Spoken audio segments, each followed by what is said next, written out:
This is Ben with Adventures Countering Litter. About a month ago, we noticed something like a TV on the side of the road about a mile from the house. Some of the big pieces are gone, but there's still definitely some chunks of plastic and glass there. I'm finally gonna go today and bring home what's left of it. This is my bike setup.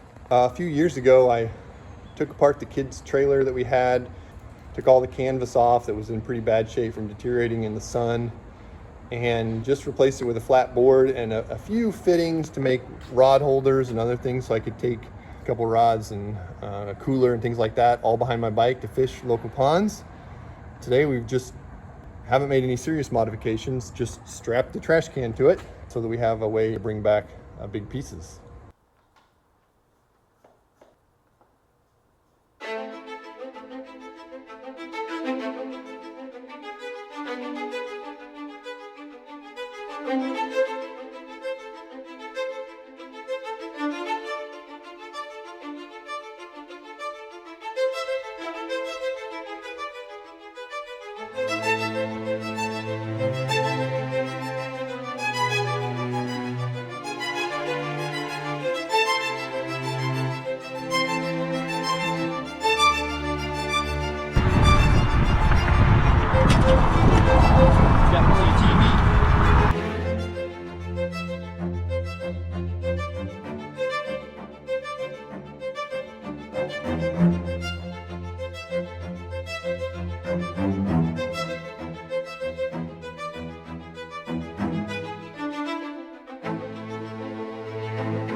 If you ever get the urge to chuck your TV by the side of the road, please don't.